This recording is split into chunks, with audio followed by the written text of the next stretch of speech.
Welcome back, everyone, to the Paige Kornblue Show. Tackling a strong subject today, we're diving into a topic that affects many, but is seldom discussed with the depth it deserves.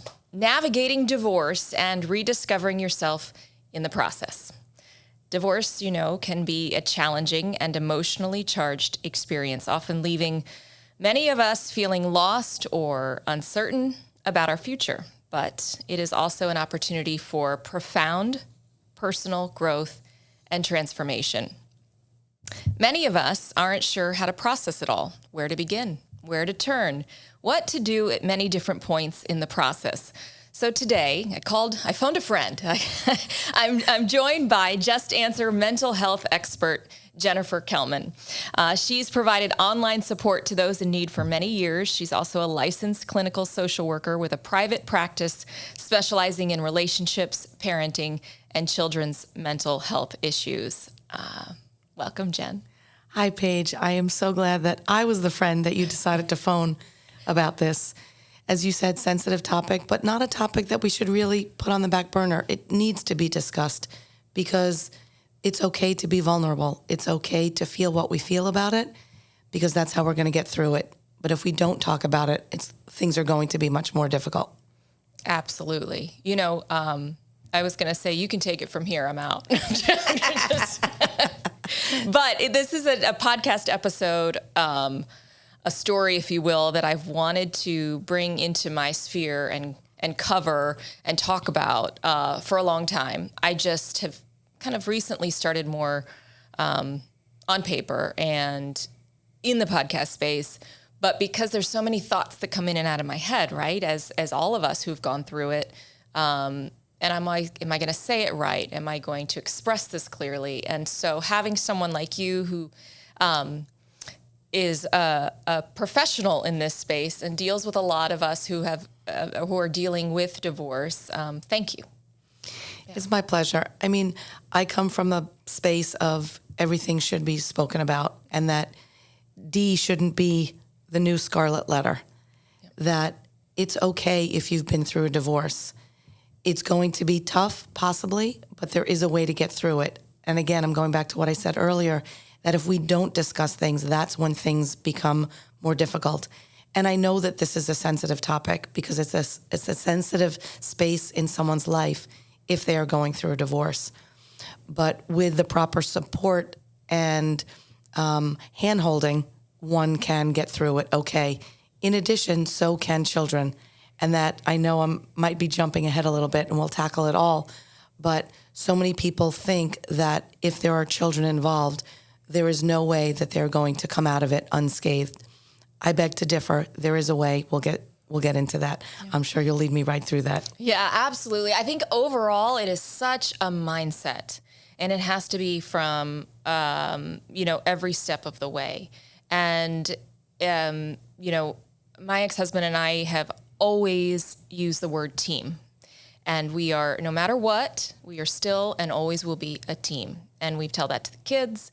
And, and so that's kind of our overlying. And there's so many hard moments throughout the whole process, but in marriage too. And so that's what I try and think of is that, this is hard no matter what. Some things are harder, but we are a team and it's the mindset going in no matter what the challenge is in front of us. And I think if all people viewed it and handled it the way in which you are as a team, then even though you're going to bump up against some things that could be difficult, because you're going to have different views on things. And when you're co-parenting from a distance with someone else, how do you go back and forth from home to home? But if you keep that team perspective, you can make those obstacles, those bumps in the road a little less difficult. It is possible. The other side of that does exist is when, and I think you and I have discussed this before at different times, where if you were still playing out the marital issues in your divorce, that's when things get dicey for all involved. You're going to say to me, well, what do you mean by that, Jen, playing out the marital issues? If things are unresolved, and that can be for quite some time, possibly forever, just depends, and those feelings are still very raw and painful. And while you're going through the process of the divorce or post-divorce, If you are still harboring those feelings and letting those feelings guide the interactions, that's when difficulties arise. So you're playing out those marital issues, those issues that existed when you were married. You're left with the emotional aspect of those things that you came up against in the marriage, and then are playing them out in decision making, whether it be trying to twist the knife a little bit, say no to things just for the mere fact to say no, like, I can get my ex on this one. If those things exist, that's when, not just for children, but also for yourself, where you're really not able to get to that next place of healing. You talked about emotional aspects. I mean, talk about an emotional roller coaster.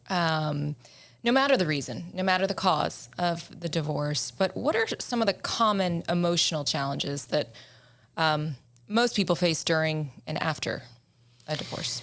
So, I mean, they run the gamut. Yep. In my private practice and on Just Answer, this does come up a lot. And you will see a lot of depression, a lot of anxiety. And it also could be different for each individual within the couple. So sometimes the person that wants the divorce, if it's not a mutual feeling, might have an initial feeling of freedom. But here's what's interesting. What I have found in my work, whether it's practice or Just Answer, is that the person whose decision it wasn't sometimes does better. And what I mean by that is because they're forced to pick themselves up by the bootstraps and get it together. And so there might be a delayed reaction from the person who has initiated the ending, the separation, the divorce. And it could be delayed because, oh my goodness, what have I done? How do I negotiate the world without the person that I've been with? So, but again, either way, whether you're the one that's initiated or the one that's received that, depression, anxiety, fear, loneliness, despair, and worry what the future looks like, worries about finances, worries about the children, worries about, am I good enough? It could tap into some of your own family of origin stuff, of insecurity, whatever that might be that you brought to the table from your own histories. From your perspective, how do you get through that time, that day-to-day muck, that mess, that beginning when it's just, for many, miserable and confusing and frustrating and sad and depressing, all of that tends to be at the very beginning of It's a grief reaction. I mean, that's such a great question because there is a grief response to a divorce. There's an ending, there's a death of a marriage, there's an ending of a marriage.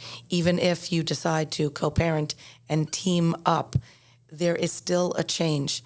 And any change for any of us, no matter what it is, can be fraught with feelings of grief. So you must go through those stages.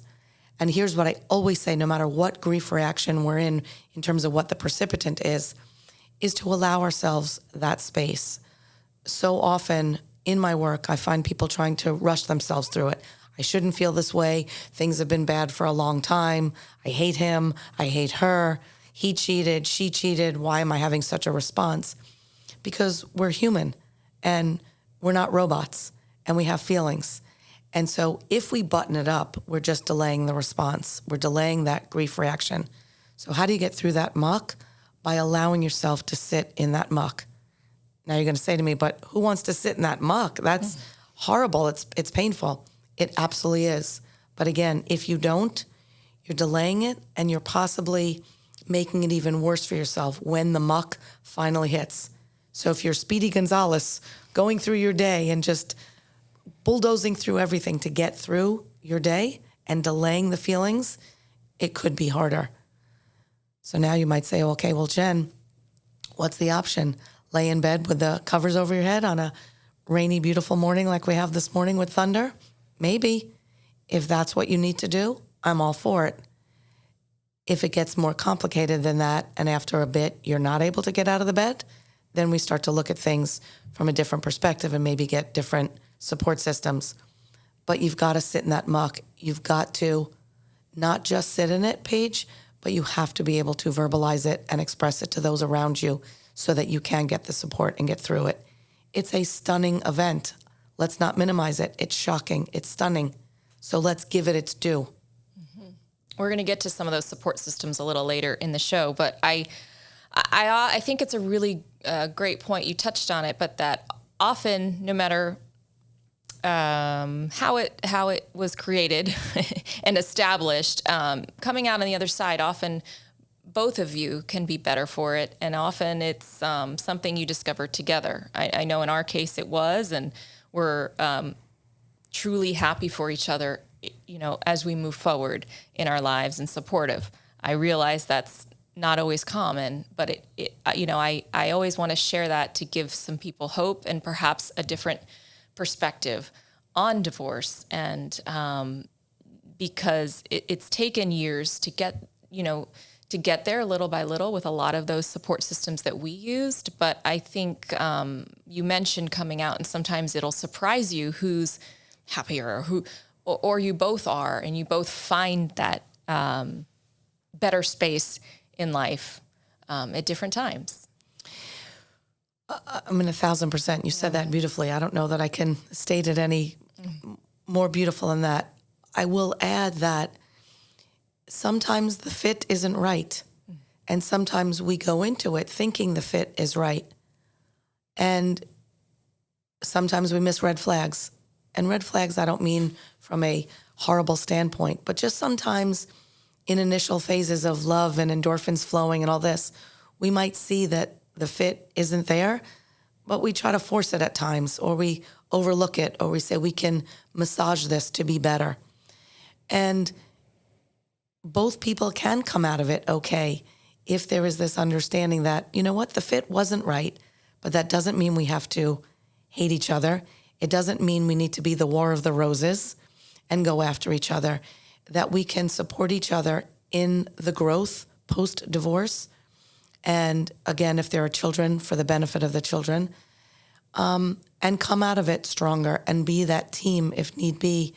And just knowing that the fit wasn't right to be married, but maybe the fit is right to be friends from afar or co-parents for the health and benefit of the kids. How do you work with your clients, whether it's private practice or on Just Answer, the online platform that you provide support for? How do you help individuals process all of the emotions in a healthier way and kind of move through those days? Well, often what I see is tremendous anger at first and the desire to strike back. And, my job as a therapist is not to tell people how to move through their process. Obviously, I'm not going to be supportive of someone trying for revenge or just trying to get back at someone. I will work through that process.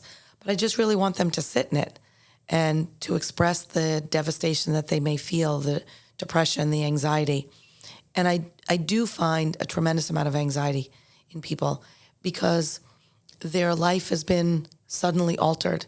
You're going to say, well, Jennifer, suddenly everyone sees it coming. Maybe so, because you know that there are problems. But the finality of the decision is what is right there, happened so quickly.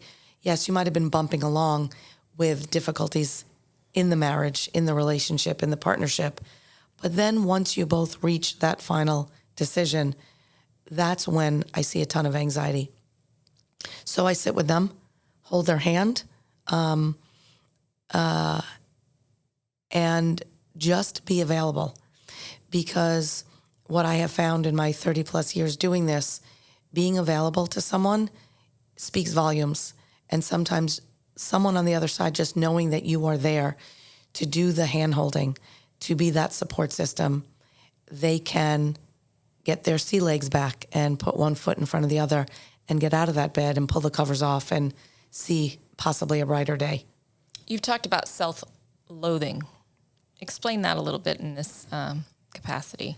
I'm so glad you brought that up and reminded me of that. And I find more often than with women that they're coming out of a divorce or an ending of a partnership with a tremendous amount of self-loathing and shame, taking on the burdens and the responsibility for the ending. And we don't tango alone. And given that you've done some ballroom dancing, I figure that's a nice reference. Well, the MC work with the ballroom dancing. I haven't gotten out there too much myself. That's your next. I will. I was going to say that's your next phase.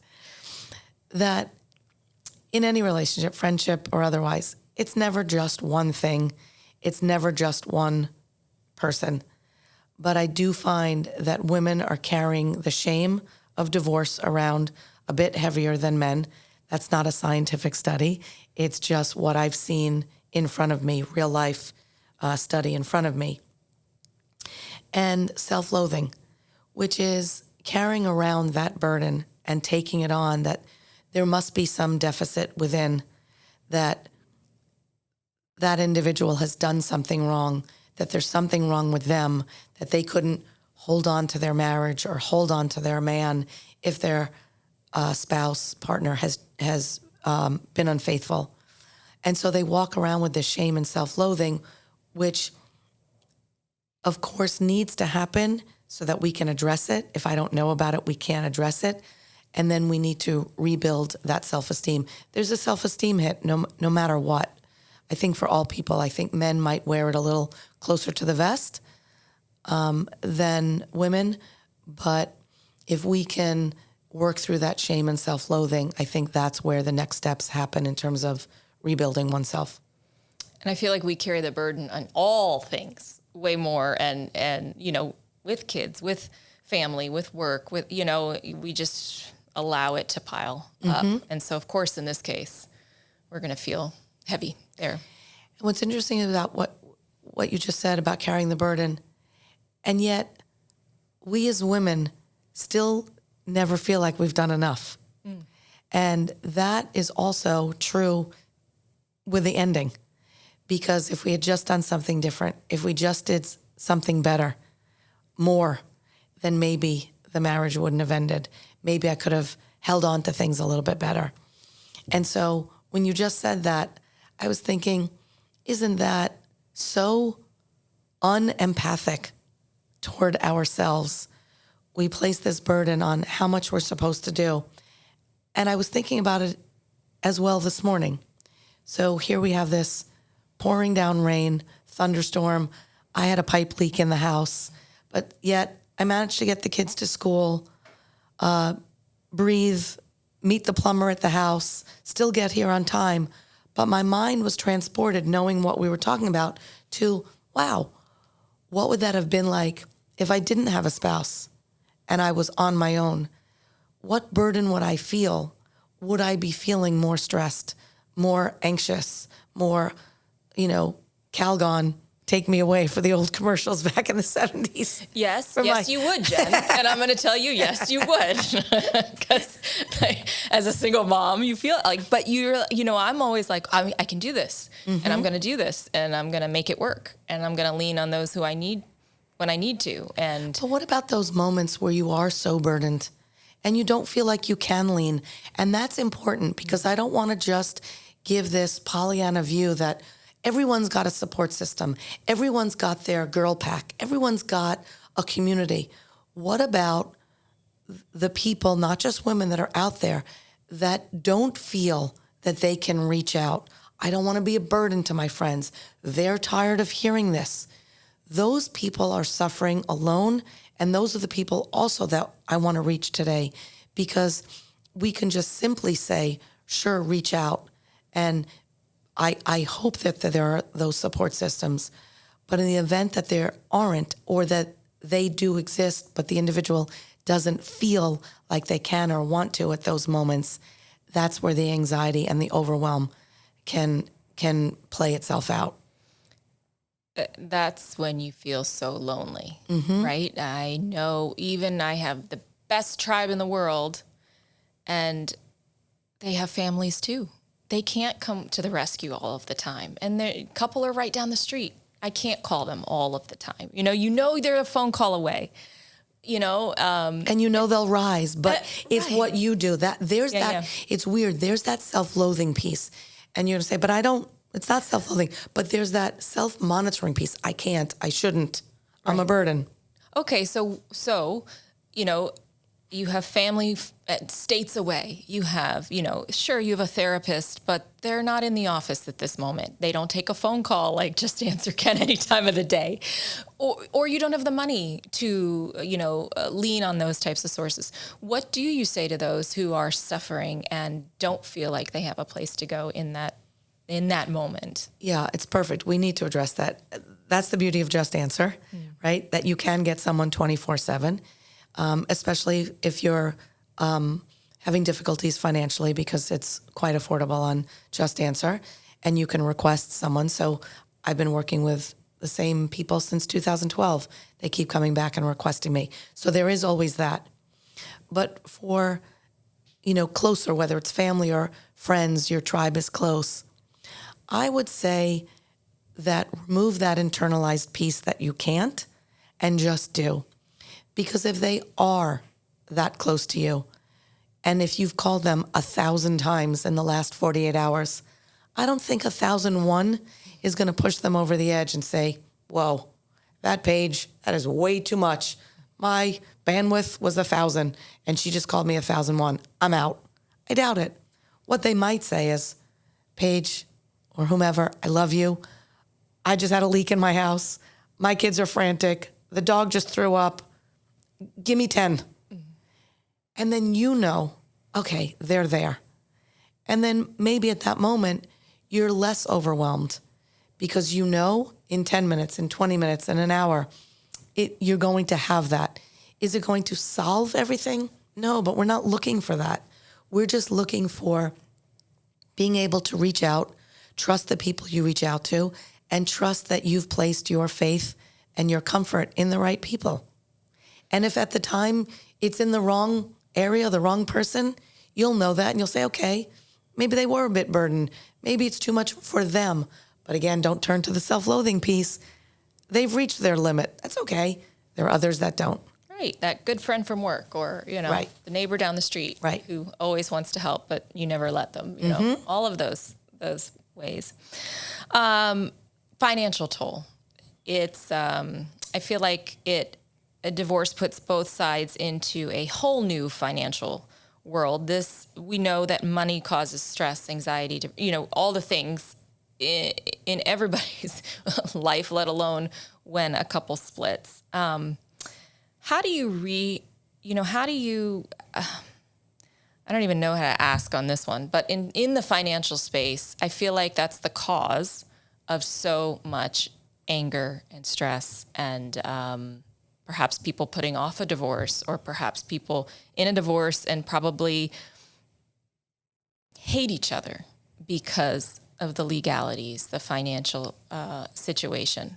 What's your take on all? So you said a lot of brilliant things there. The first thing I want to touch on is when you said maybe they put off a divorce because of finances.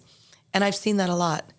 And when that happens, and when I work with those couples, what we try to do is place some very good boundaries around what the relationship looks like. Because people have come to me and said, well, we're going to go through a divorce, but we can't do it yet. So we need to know what that looks like for us.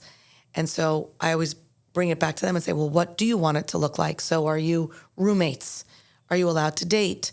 Are you not allowed to date? What if one is not being honest about it all? So those are those issues that we need to set some ground rules, set some boundaries. Does it mean that's going to work perfectly? Maybe not. And at times I've worked with families that have needed to do that. And I think that you're right in terms of the financial aspect and how to unwind that piece. That is where it can get very difficult, especially if one is more of the moneymaker in the family. And how do you unwind that in a fair sense? And that we don't use the finances as an additional way to hurt someone. And I think you and I have talked about this before, and I gave this idea. When couples are going through this, some of the things I ask them to do, and they have a tough time doing it because of the difficult feelings they're feeling now, but I ask them to remember their wedding day and what they felt for each other walking down the aisle.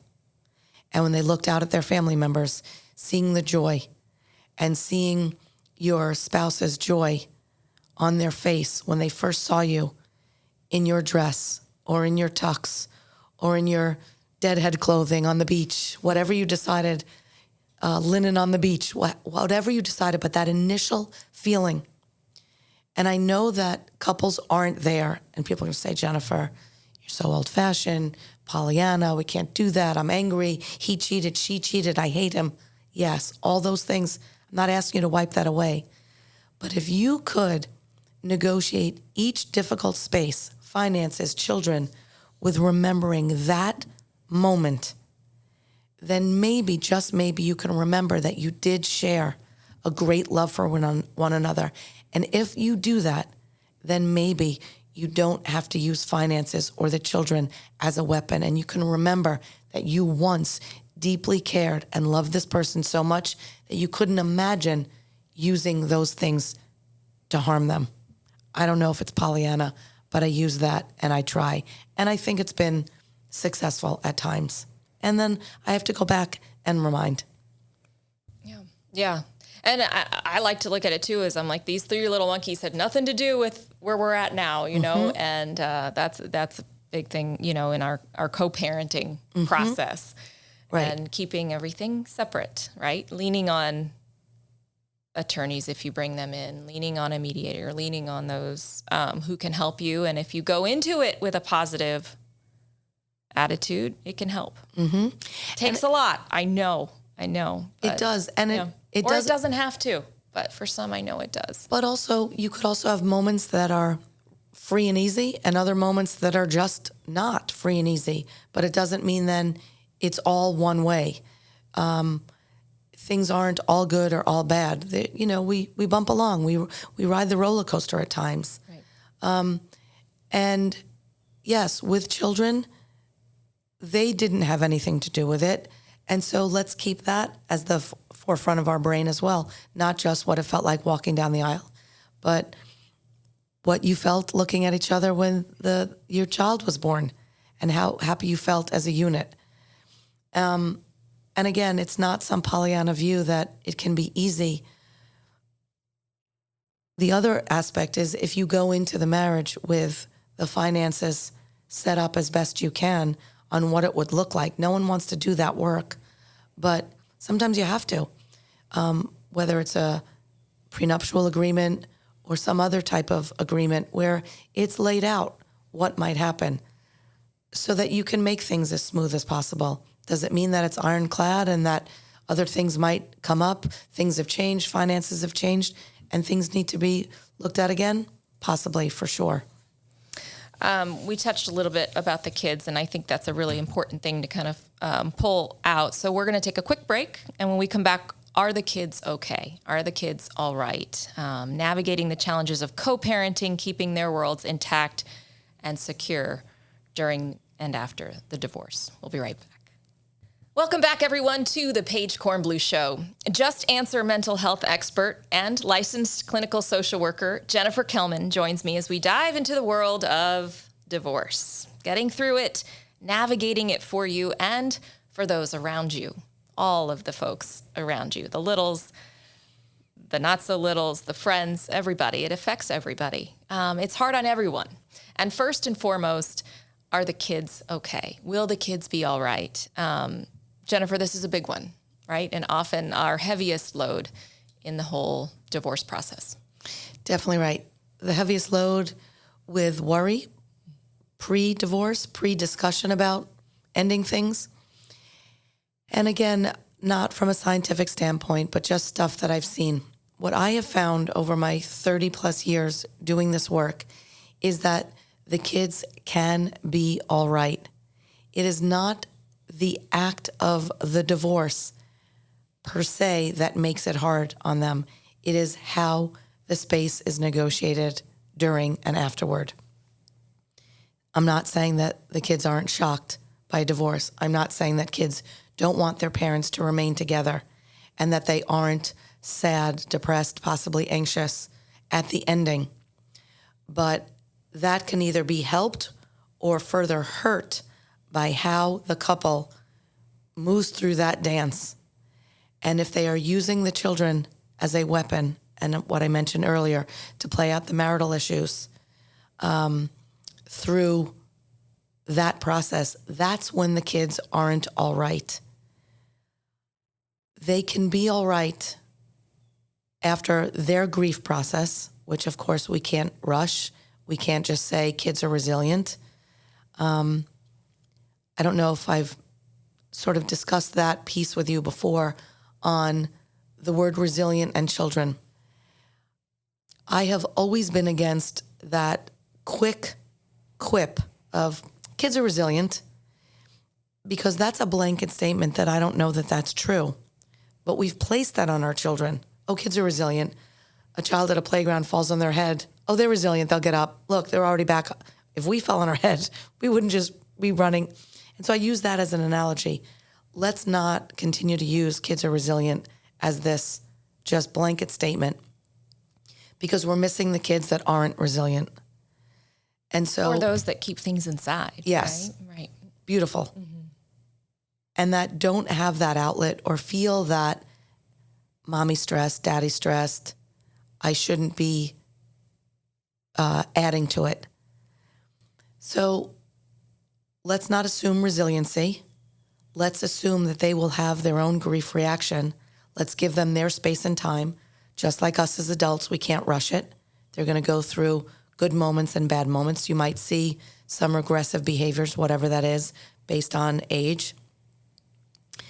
But as they move through that, if the adults are fighting, using the children as weapons, undermining, huge one, undermining the other parent just because they can when the child is with them in their home, remember, we're just hurting the children further in that. So I want the kids to be all right.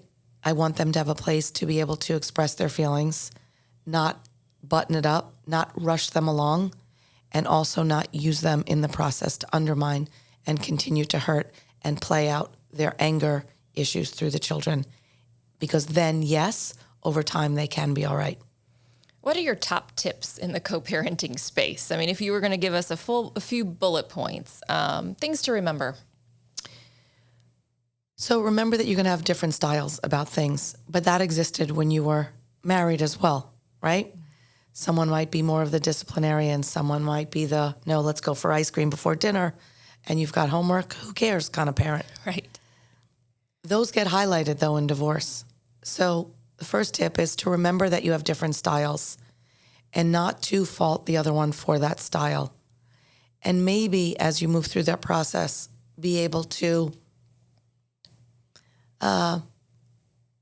pull back a little bit and know that if the other parent is still maintaining themselves in that style that existed when you were married, not to look at them to say, oh, they're doing that to undermine me. That's who they've been. So allow for the different styles. The other tip about co-parenting is to really not just use the word co-parenting, but practice it and get the opinion and the thoughts of your ex, because you're still together on this parenting journey. So if we split that apart and you're not including the other one, then I believe that's just a way to undermine. And now the kids are going to have a difficult moment because they know something goes in this house, something doesn't go in this house. But now they might learn to use that. Well, at mom's house, I can do this. So are you going to let me? Now dad might be fraught with guilt, or the other way around. And now no one's acting in an authentic manner. They're acting as a way to prevent being the bad parent. So my third tip is there is no good parent, there is no bad parent. We're all great parents at times, and we're all horrible parents at times. Right? Yeah. We laugh about it. Yeah. We go to bed, and we sometimes feel like we're the worst parent in the world. Yeah. So there's no good parent, there's no bad parent. The additional tip is let's not buy our children. So if there is this disparity in finances, let's not be good time Charlie, good time Susie, because we're not giving our children any value around things, and we're just trying to be the good guy to either assuage guilt, to get at the ex, to be the good parent. And again, that's inauthentic, and we're not teaching our children anything really wonderful there. And I see that too often.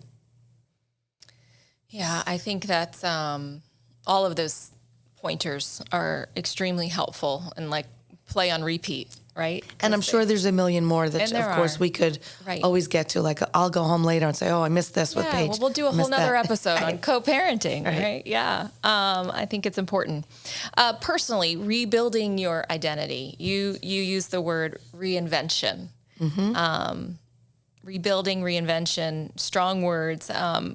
What about divorce impacting one's sense of identity, self-worth?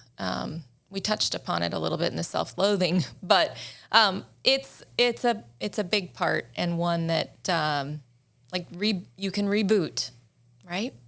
It's a great word. So I think let's remember our single days, right?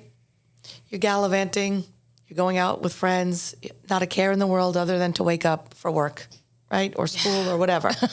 And you're out maybe every night, maybe once in a month you take a night on the couch. You're just spent. And you have that identity, and you're feeling strong, you're carefree, you're traveling, whatever you might be doing. Then you meet someone, and your identity changes a little bit because you both sort of come together, maybe morph a little bit.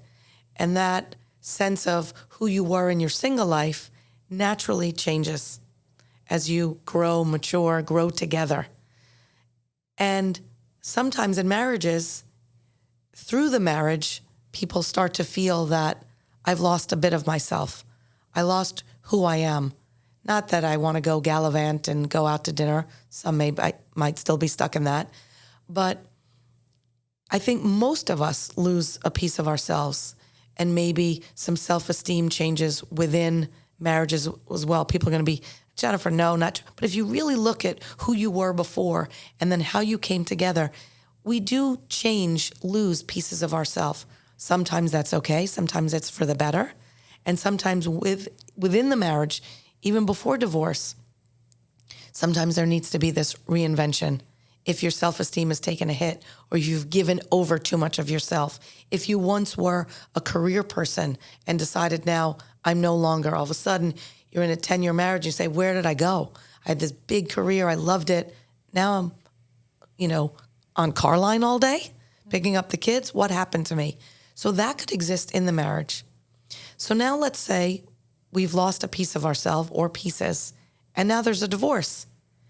And now we're on our own with children, maybe without children, because I also want to reach those that don't have children that has still taken this hit. And now we've given up that career. We've given up a piece of ourselves or many pieces of ourselves. Our self-esteem has taken a hit. We are in mourning because, again, it's a grief process, and we don't know who we are and where we went and how to find ourselves again. But I'm here to say you can, with, again, work, allowing yourself to go through this grief space. And maybe it's not going back to the old things that you love. Maybe it is, maybe it isn't. But maybe finding new things and a new community and shedding the shame. Because D for divorce doesn't need to be the scarlet letter. And if we shed the shame and we allow ourselves to find those parts that maybe have been buried, and maybe for great reason. You were taking care of children. You were loving your new space and taking care of your partner, your spouse. And again, it's not a male-female thing because both can lose pieces of themselves. And maybe at times now through divorce, we have to push ourselves. Maybe we didn't want to go to the Grand Tetons and hike, but now all of a sudden 12,000 peak, climbing to the top seems something you want to challenge yourself with. And when you do it, you are shoring up a new part of yourself. So that's the reinvention, maybe trying new things while still finding pieces of yourself that you did love and you want to cultivate again if they were lost. All that makes sense? All that makes sense.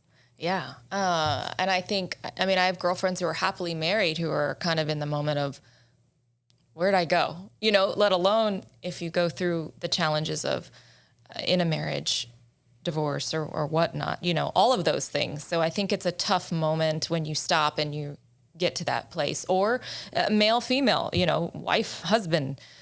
Many people feel stuck, right, at a given moment. And I think those are the, like, what is my next, one of my friends always reminds me, what's the next best step? Mm-hmm. And no one can define that for you. Yeah. So I'm glad you said it that way, because a lot of times the well-intentioned people in our lives who mean no harm push us along further in the process. You're still upset. It's been 3 years. Come on. Yeah. There is no come on. No one can prescribe someone else's grief stage. Now, you might say to me, well, why 3 years later? Why'd you use that? Because you could be bumping along doing great, and then you might be triggered by something that brings you back. And then you could be overwhelmed. You could hear a song. Could have been your wedding song. It could have been the smell of cologne or perfume or whatever it is that reminds you that 3 years later, you are back in that. So these well-meaning, well-intentioned people in our lives, in-laws, your parents, friends, other divorced people. Oh, come on. He's a jerk. She's a jerk. Get over it. You're freer. He cheated on you. Like, no, none of that's helpful. It's not done on purpose because they want you to feel good. So they, without meaning to, maybe push you along there. But you said something interesting, and maybe this is a different show. When you lose yourself in the marriage and how to maintain your marriage and maintain yourself and your sense of self and your esteem within that marriage, because that also is true. Maybe that's for a different day, but yes, that exists. But if that exists in the marriage and then it ends, that's where we want to move along and reinvent, recultivate, rejuvenate, climb that mountain, try a new sport, try a new anything. And I'm saying this, your friends don't only need to be friends that are also divorced. Why am I saying that? Because people put a burden on themselves. I don't want to be the third wheel. They keep asking me. I'm sure they don't want me there. Not always true. So find those people that envelop you no matter what. Yeah. I talk about how all my friends' husbands are mine too. I said, not all the way. I'm very clean, but I'm just talking about they're there for me, right? They're that phone call if I need something, or if my tire's flat or whatever. You got to have those to lean on, and it's amazing. And it is okay to be the third wheel. You just got to roll with it, right? And you're not even the third wheel.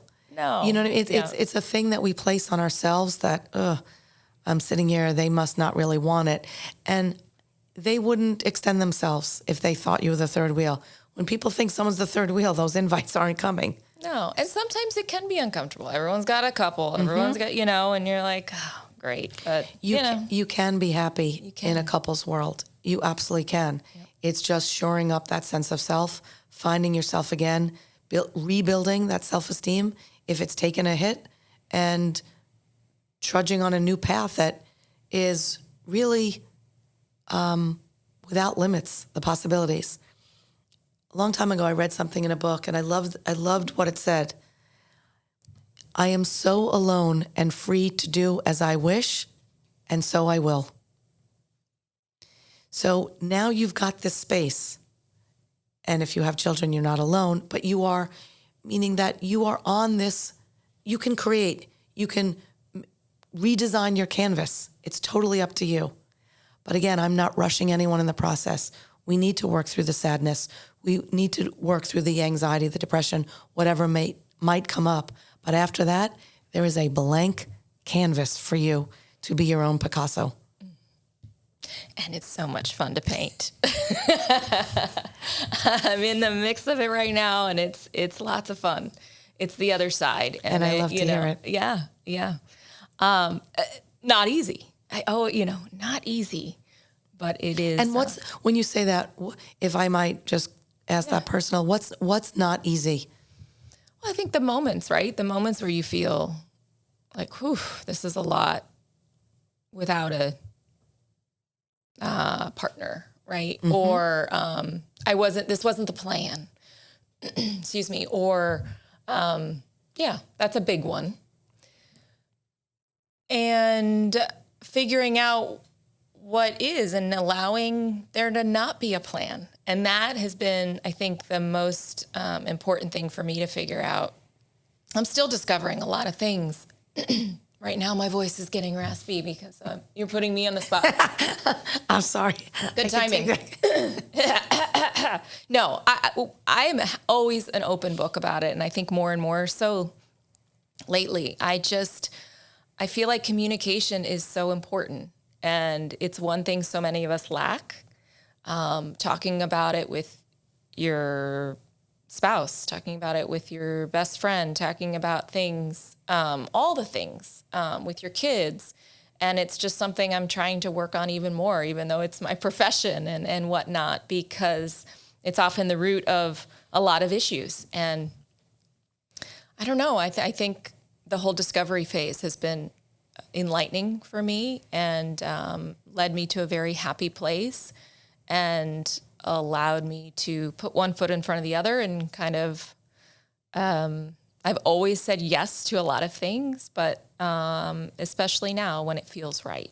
So I don't know if that answers your question. I feel like I went in like five different directions. You didn't. There. And here's why your voice in this is so crucial, because you're a pillar in this community.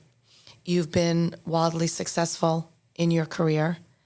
As a mom, I've seen you on softball fields and baseball fields and tennis courts. And so your voice could lend a lot of hope. Like here I am as the professional giving some views and thoughts based on experience of what I've seen. But I imagine if someone were going through something and they've listened to you for years and followed you for years, way back when you were, broadcasting on the news. Imagine that person who's followed you and who might, we don't know out there, is either starting this journey or in the midst of it and in the muck. And they've looked at you as a pillar of strength. And now they're hearing your personal, beautiful words. And they can say, well, there's light for me. There's hope for me. There are people like me that are doing it and doing it really well. Day by day. Day by day, moment by moment. Yeah, absolutely. One of the notes you said was putting yourself out there again. Are you ready? I think there's a moment where you go for it, right? And you do that. And how will the kids handle that time? When do you bring in the kids? When you broach this subject, I think it's important to put yourself back out there, but when you feel it, right? I mean, many of us, you don't even have time, right? I joke, the online dating and whatnot, I was on for about an hour and then I canceled it. I was like, this is homework. I'm not comfortable here. I could put, work photos here and there and everywhere, but that is not for me. I knew 4 people right away. Like, no, thank you. It was just not my style. But for some, it's beautiful and it works so well and it's fun and it's the best fit, right? So it's find your fit, find your time. Yes, exactly right. And it's important to find your fit because online could work for someone or matchmaking could work for someone or not. And again, you don't know how you'll respond. So you dipped your toe in, felt it wasn't for you. But here's what I want to say about that. It wasn't for you at that moment. But maybe in 6 months, you're like, oh, I want to give online a try. Or nope, I just want the setups from people I know.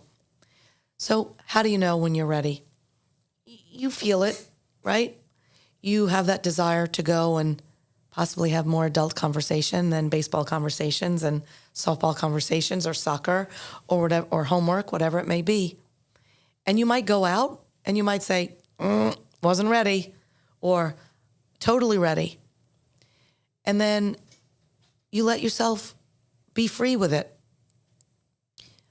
In my work, and this has come up a lot actually on Just Answer, where, and again, not scientific, I have also found that men are introducing their new partners to their children sooner than their female counterparts.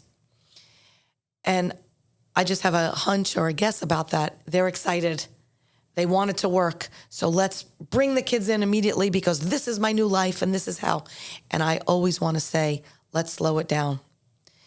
There is a ton of time to do that. And of course, depending upon the age, the younger they are, the more we want to be a little more cautious, especially if you tend to become a serial dater or serial monogamist, where you are going for these short periods of intensity with someone and then we're on the next one. Let's not bring the children on again. I'm not judging that style because, again, freedom, you're exploring doing that, but let's leave the kids out of that space. Enjoy yourself, be free. If you know, you've been at 6 months to a year and that this really is your next space, then you introduce them slowly.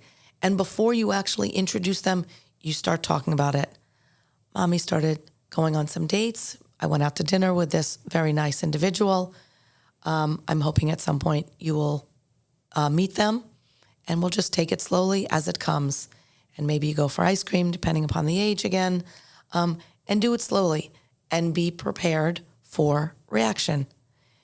They could be head over heels on the surface and then regressive behavior somewhere else. Don't force them through their process. Talk to them. How did it feel for you?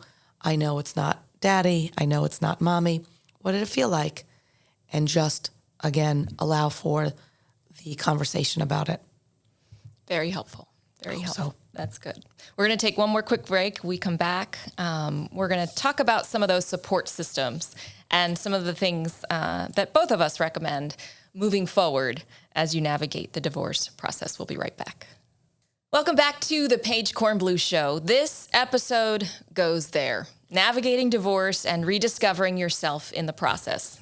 We have gathered some sound advice and guidance today from Just Answer mental health expert and licensed clinical social worker Jennifer Kelman.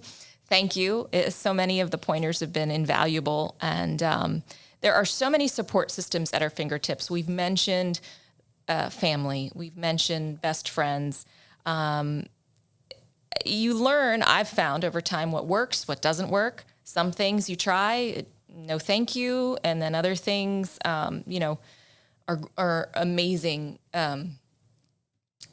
support, right? And who to talk to, maybe who you don't really, that's not a good fit to talk to, even if it's your closest people. And I don't know, I just feel like you have to try it all and lean in when you feel it's right. Do you agree? Absolutely. The last thing I want is someone to be so closed up with their feelings that loneliness and feeling lonely is the predominant feeling when there are people, places, things out there. I'm not saying that we pull those covers off, rip them off so fast and just, oh, come on, just get involved, talk to this person. Not saying that. Again, we always have to allow the grief response to be, but then lean on those. And it might be trial and error. You might think supportive Susie, who's been there forever, is going to be that person for you. But then you find out through divorce, and maybe based on their own stuff that they've gone through, can't be that. And that's okay. We look to someone else. Maybe you've had a great relationship with your in-laws, and that remains. Maybe you don't. New friendships. And I'm saying that on purpose because there are so many communities out there that you might not be tapped into or weren't tapped into, whether you take up a new sport or a new hobby. And I know the pickleball world has exploded. And I know people that have gone through divorce and are going through divorce that say to me, pickleball saved my life if I didn't have it, because it's such a community. So it doesn't need to be pickleball, but find your community, whatever that is, in the right time, lean on it. Again, trial and error. One doesn't work? Okay, try something else. And if you are finding that your grief is becoming complicated, and what I mean by that is it's really long-standing, where you aren't able to handle your daily functions in life, dropping the kids off at school, taking a shower, going to your supermarket, if you really feel that those things are being put off, then it might be time to reach out to a professional. And maybe even sooner, you might say to me, well, I don't need to be stuck in bed or not be able, I just want that. That's okay too. Whether you find it short-term with a platform like Just Answer or more long-term with, traditional therapy. Agreed. I also think podcasts nowadays and ask people who are also divorced or going through whatever challenge it is, even a non-divorce issue, find who they listen to and follow and who has helped them through it. Though, podcasts, books on tape, music. I've listened, I created like playlists, and some songs I just listened to on repeat, and they kind of helped me through that moment when I didn't feel like talking at all to anybody. And then sometimes I feel like talking to everybody, And so I think it's, it ebbs and flows throughout the day, the week, the month, the time, the season. And in those moments where it's more difficult, remind yourself that there is something on the other side. Like the tide comes in and the tide goes out. And it's the same thing with those feelings. And that's why I said to you a few minutes ago, your voice specifically is and can be so helpful, because people look to you as a source of strength. Like you're saying, listen to a podcast, listen to this one. You're doing it really well. Was it always easy for you? No, but you're a human being. It can't be easy for everyone. You're a teammate, and you're doing it. And I want everyone to know out there that sunshine does happen again. The morning always comes. So when things feel dark, the morning does come in your own way and your own time, and with your own support system and with your own community. Yeah, there's a quote I always love, and it's, you can't stop the waves, but you can learn to surf. Mm-hmm. Beautiful. Same right. Thing. And we're surfing. Yeah. In all things. In all things. Jennifer Kilman, thank you so much. Appreciate all of your sound advice and guidance today. How can folks connect with you? So I'm on Just Answer. My handle there is Therapist Jen. And you can go on the platform and request me. You can write for Therapist Jen only. The questions come to me. Then once you have me, place me in your favorites. I'm there. My email address is therapywithjk@gmail.com or jenniferkelman.com. Simple. Simple. And I'll put all those links on my website. It's paigekornblue.com. I always say Paige with an I and Kornblue with a K.